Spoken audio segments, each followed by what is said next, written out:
It's Thursday, May 4th, 2023. Let's talk about the news. From Bleeping Computer, police operation Spector arrests 288 dark web drug vendors and buyers. A confirmed 288 dark web vendors and customers have been arrested globally as part of an international operation called Spector, which also resulted in a haul of about 50.8 million euros worth of confiscated cash and crypto assets. The folks who were arrested during this operation were using a dark web marketplace, an online marketplace not accessible on a typical web browser, called Monopoly Market, which launched in 2019 and which was seized by the German government in late 2021. It was then used to collect data on the people who bought and sold high volumes of illicit drugs and guns on it, allowing Interpol to aggregate gobs of evidence against people living in 5 countries, leading to that record high number, for this type of operation at least, of arrests.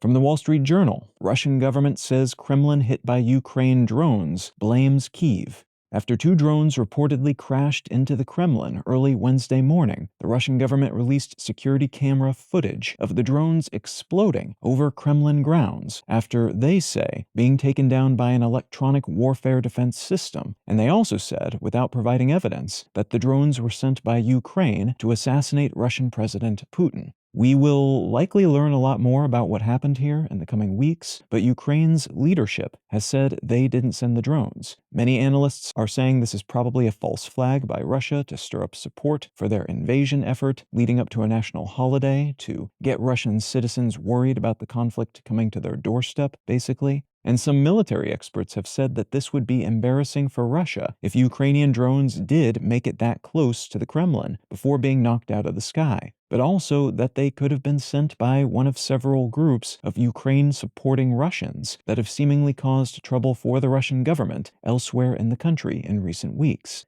We don't really know anything for certain right now, so all we will have until more facts are released by the forces that be is speculation. So be careful with any sources that express too much certainty about this for the time being.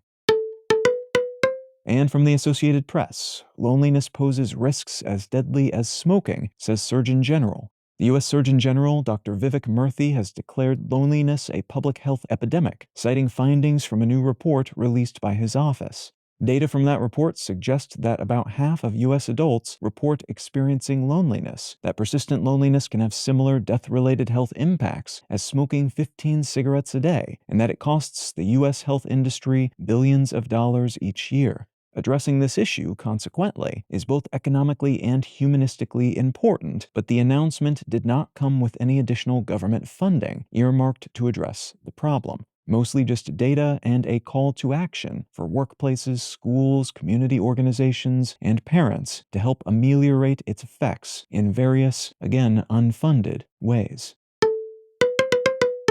If you're finding some value in One Sentence News, consider leaving a quick review wherever you get your podcasts and/or sharing the show with a friend. You can find out more about this show or subscribe to the email version at onesentencenews.com. And you can support this and other related projects, like the Let's Know Things and Brain Lenses podcasts, at understandery.com.